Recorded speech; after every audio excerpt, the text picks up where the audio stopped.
Chapter 16, in which Frightful and Oski run the show. The sun was held back by rain clouds the morning Frightful saw Sam and Mole come home from their wanderings. Sam whistled hello, but she did not reply. She was concerned with Oxy. This day had dawned cold. Chup was out hunting, and she had to brood the eos. Just as Sam and Mole went to the treehouse, Chup came home to feed and brood Oxy. And Frightful took off. She sped with the air currents into a thermal that spiraled her high above Delhi. At the top of the warm air bubble, she peeled off and dove straight down. She landed on the cupola of the county courthouse. Frightful drew herself up tall. The courthouse pigeon flock was winging into sight. She knew each pigeon personally. She knew the healthy and quick on wing. She knew the dumb and the clumsy. And she knew those with the highly contagious pox virus. She selected one of these and struck. The virus died with the bird, and she carried it back to Oxy. When Frightful returned with food that day, Chup was freed from his nest brooding. Oxy was old enough to be left alone while Frightful hunted. He flew from tall tree to the tallest, spread his wings, and soared far from Frightful's mountain. He had never been comfortable in the forest. He was a bird of the cliffs, open river valleys, and the bottoms of clouds. Spread-winged, he rode an air current to a cliff in Catskills Park. A 3-minute falcon flight from Oxy. He was still concerned about her. While Sam and Mole were away, Oxy had changed. The tips of her flight feathers had grown in, and she could stand and walk. She jumped on leaves that blew into the box and watched every bird that flew past. But the greatest change of all was that she jabbed a foot at Frightful when she came into the box with food.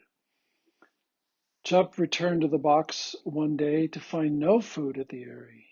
He flew down to the river and brought back a duck. Alighting on the box, he was met by Oxy's 2 yellow feet and black talons. He left the food and took off. As she grew and changed, the wooden box intrigued Oxy. It was far different from her first home. It did not look out on a vast landscape, but on a hemlock forest. From it she did not see ducks, but frogs and songbirds. The winds around her did not yet, but swirled and bumped. Instinctively, she disliked it, but because her parents fed her here, she became accustomed to it. Sam would sit at the table at meal times and watch Oxy. He knew the box in the forest was all wrong for a peregrine, and so he wondered what would happen when it came time for her to pick her own nesting site. Would she choose a cliff, a bridge? Or he mused almost longingly, would she pick a beautiful hemlock forest like this? Was she imprinted on Frightful's mountain? He was watching Oxy through binocs one evening when Jesse Coon James came up to him and begged for a handout. Sam laughed and gave her his leftover rabbit stew. Ordinarily, he gave it to Mole, but Mole was chasing a fox, and that could take all night. Jessie ate voraciously, then climbed the old hemlock and draped herself over a limb, and she closed her eyes. "Are you sleeping out tonight, Jessie?" asked Sam. "It's a good idea. I think I will too. It's a balmy night." A breeze rocked Jessie on her willowy limb.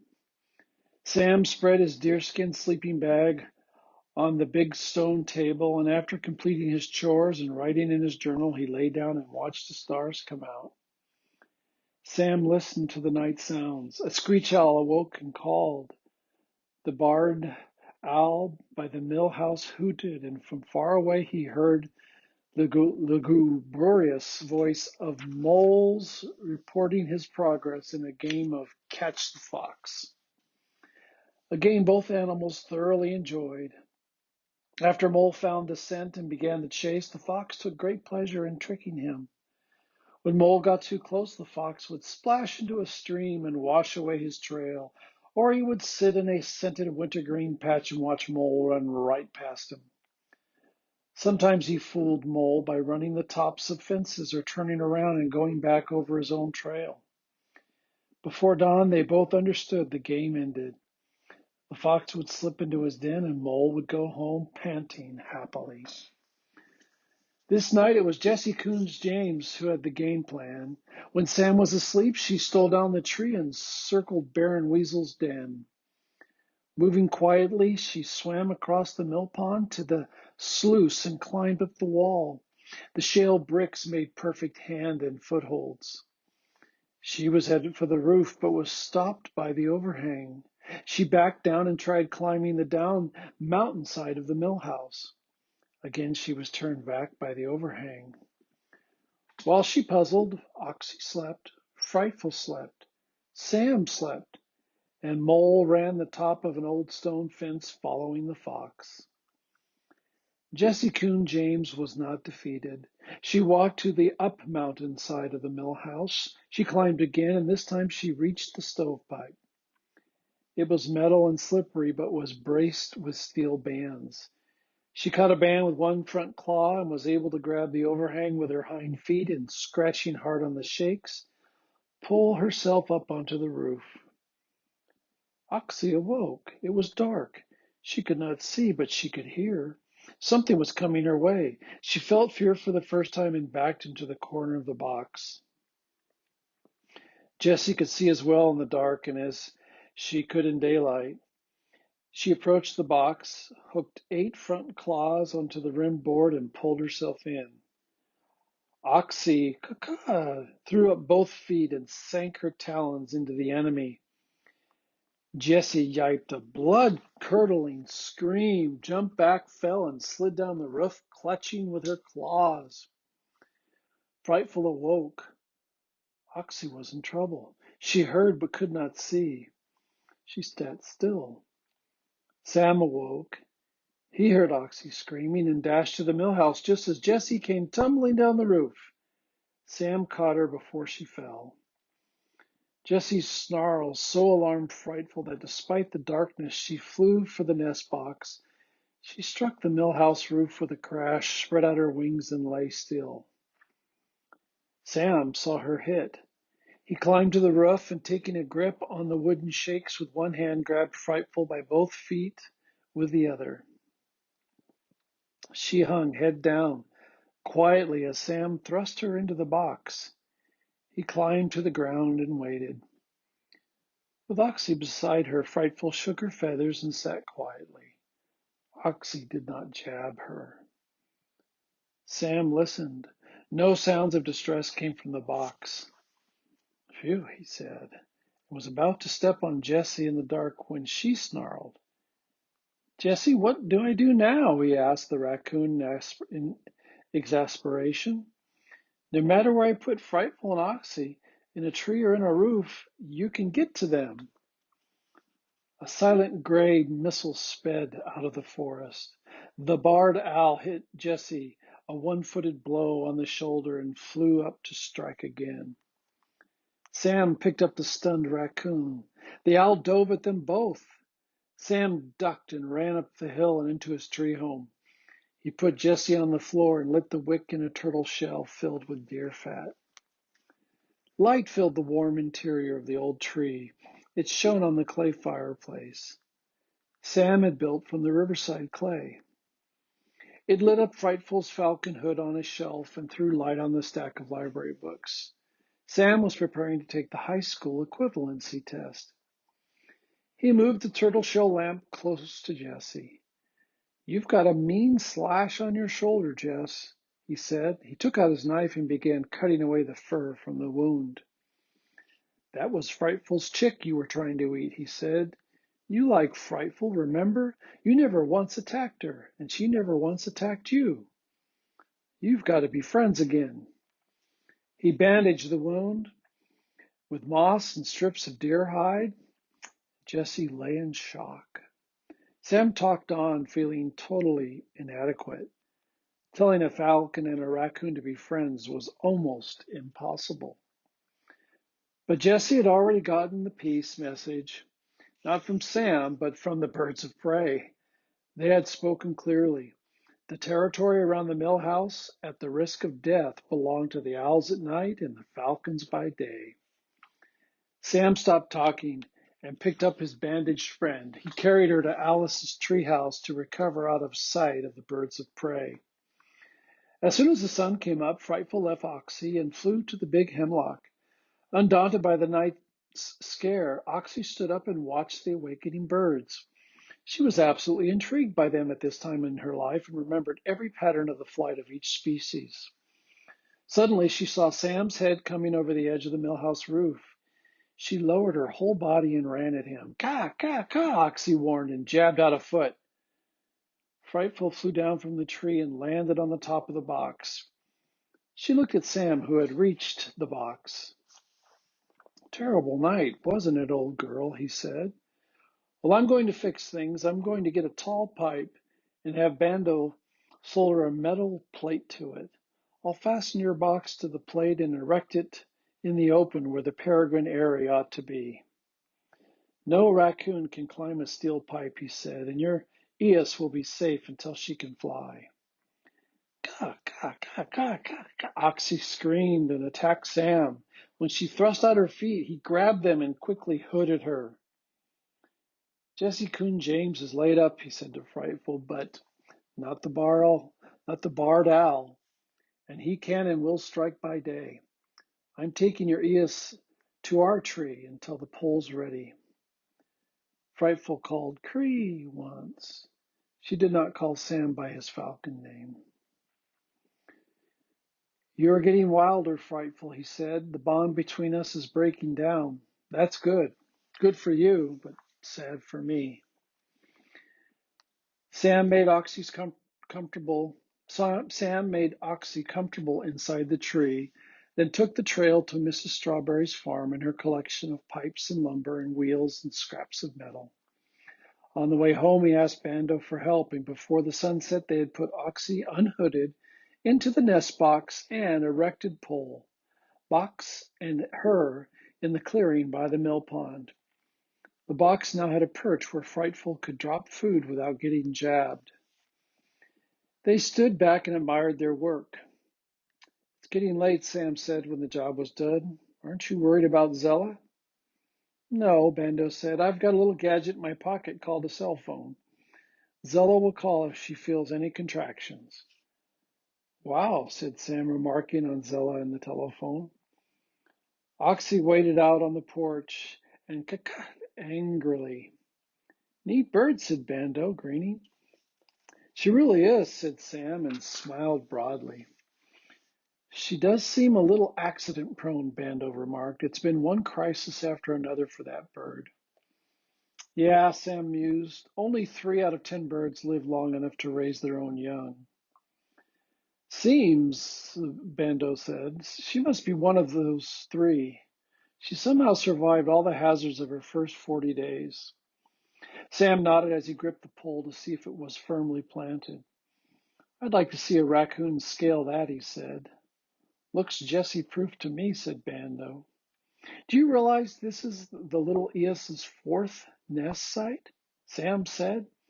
I keep wondering what kind of nest she will choose when she grows up and looks for an eyrie. She might be a gypsy nester. That's proper, Bando said. After all, she is a falco peregrinus, the pilgrim falcon. They exchanged serious glances. They knew it was important to show this Eos a peregrine's world, and they weren't sure they had done that. Oxy was oblivious to this chatter. She had her own agenda with the world, and Frightful was the first to discover it. The very next day, Frightful landed on the airy porch. She was leaning over to pluck a pigeon when Oxy charged. Her beak open, feathers raised. She hit her full force. Frightful jumped onto her wings, left the food, and flew to the top of the ancient hemlock. She shook out her ruffled feathers. Oxy had graduated from grammar school. From that moment on, Frightful fed her not in the box, but on the wing. She dropped food onto the hacking porch and sped away. She did not perch in the hemlock to chaperone Oxy anymore. She did not perch in the hemlock to chaperone Oxy anymore, but flew over the mountain to the cupola in the Delhi courthouse. There she kept the pigeons of Delhi from spreading disease. One morning she recognized Leon Longbridge standing on the sidewalk. With him were two children. She kept them in the corner of her eye while she watched the pigeons. "That is our falcon," Leon Longbridge said, focusing his binoculars on Frightful. He grinned and handed the field glasses to Molly. "How do you know?" Molly asked. "She has a very dark, almost black head," he said, "and her eyes are quite large, larger than most peregrines. When you watch birds long enough, you see the differences. She's our bird, all right." He smiled, but did not tell the kids that he had seen the Delhi falcon feeding the third chick in a box on Sam Gribley's mountain. "Hey!" exclaimed Molly. "She sure is our bird. She has little heart-shaped black spots on her breast feathers. I looked at them a million times from my bedroom window." "You're a good observer," Leon said. Molly looked pleased and passed the glasses to Jose as Huey Smith joined them on his way to his drumming lessons. Molly pointed out Frightful to him. "Neat," he said, and looked up at the conservation officer. "Mr. Longbridge, when can we visit our chicks at Perry Knowlton's?" "In about 2 weeks," Leon replied. "He doesn't want them to get comfortable with people while they're young. He's keeping them as wild as possible." He put them with a breeding pair that had only one eos, and they've been taking care of them. They just might forget their early nurturing by people and become wild. "I hope so," said Molly. Leon went on. "Perry said I could bring you all over when he hacks the birds. They'll fly if they are afraid of you, and that's what we want them to do." Frightful, who was tipping her head now and then to focus on Leon Longbridge and the kids, also had an eye on the courthouse pigeons. When they fanned out and came back together in a silvery knot, she dropped from the cupola and scattered them, and reaching down with one golden foot, picked up the dumb bird who was flying the wrong way. Frightful carried the food up over the west branch of the Delaware. "Where's she going?" Huey asked. "Let's find out," Jose piped. "Can we follow her, Mr. Longbridge? You're really good at that." "I don't think we should," Leon answered. "We've given her enough trouble. Don't you think she needs some privacy?" "Yes," said Molly emphatically, "or she won't come back next year. Peregrine falcons like privacy." So they stood on the street and watched Frightful until she was too far away to see, which was in mere seconds. Suddenly Leon Longbridge put his glasses to his eyes and focused them overhead. "Look, there's her mate," he exclaimed excitedly. "Cool," said Huey. "Maybe they'll nest again. It's not too late, is it?" "I'm afraid it is," Leon Longbridge said. "The terracell is roaming away from the eyrie. That means he's done nesting." "What do we do now?" complained Jose. "We can't see the chicks. We can't follow the falcon." "There are some transformers up the valley where our falcon went," said Molly. "Oh," said Huey. "Back to letter writing. Okay, I'm getting good at that." Frightful flew high over one of the transformers Molly was speaking of. She found an updraft on the side of her mountain and rode it without beating a wing. She tipped and side-slipped around the big tree and dropped the pigeon. The bird hit the porch, bounced, and went over the edge. Oxy jumped for it, spread her wings, and was flying. She flapped, shot ahead, and crashed into an ancient hemlock. Grabbing at limbs with her feet, she fell several yards before she got a good grip and flapped herself upright. Oxy saw the bird. It lay on the ground by Baron Weasel's door. She was very hungry. She dropped down on it and clutched it, then flapped her wings to get airborne. Beating them hard, she skimmed forward but could not get off the ground. At the edge of the mill pond, she stopped and looked behind her. She had lost the bird. A bullfrog moved. She thrust out a foot and snagged it. This was not her kind of food, and she let it go. She realized she was on the ground and became nervous. She opened her wings.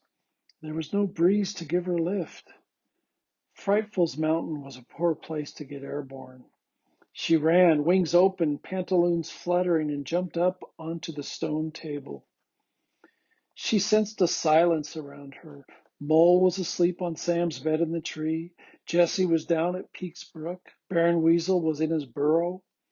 The barrel owl was perched on a limb halfway down Frightful's mountain. Only Sam was watching. He was inside the mill house. Accident-prone Oxy, he said to himself. She's going to get killed if she stays out in the open like that. I should grab her feet and toss her into the wind. No, that's not right. She's going to have to find out for herself. He put his elbows on the windowsill. It's sure terrible, he mused, to be a parent knowing that there are eagles and goshawks lurking everywhere in these mountains.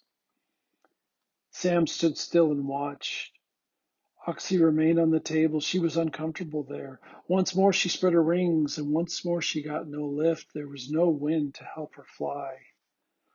Mole woke up, smelled Oxy, and pushed open the deerskin door. His nose directed his eyes, and he ran at her as he ran at pheasants to flush them up. He never reached her. Frightful dropped from the sky and hit Mole with the force of a jackhammer. He yiped and rolled into the mill pond, stunned. His head went under, and he gulped water. Terrified, Oxy beat her wings with all her strength and flew. She flew above Sam, who had waded into the mill pond to save Mole. She came to rest on the mill house roof. Sam pulled the drowning dog to shore. Your mouth's too big for mouth-to-mouth resuscitation, he said. I'll try the Heimlich maneuver. He pressed down on Mole's chest and let go, and Mole sputtered and breathed. He rolled his eyes at Sam. Frightful got you, he said. You can't mess with her eos. She's a winged lioness. He helped Mole to his feet. You and I just better stay in the hemlock tree until Frightful gets this kid on wing and out of here, or someone is going to get killed. He helped Mole, who was dripping and coughing, up the slope and into the hemlock. Mole lay down on the floor, and after a short while he breathed normally and thumped his tail. The talon cut on his head was bleeding profusely. Sam washed it with cold water and saw that it was not severe, and patched it with jewelweed leaves to stop the flow of blood. Then he gave Mole a deer bone for consolation and went to his desk, and he opened a book. As long as we're stuck here, he said, you might as well learn something. I'll read to you. He began. With his first trip to France in 1781, a 5-year period began in which Thomas Paine used his skills to work more openly on behalf of the United States to ensure that his liberal Republican ideals were implemented. He glanced at Mole. The dog's eyes were closed. We're on page 131 in Jack Fruchtman Jr.'s book called Thomas Paine, he said. Mole opened his eyes and thumped his tail. Sam went on reading.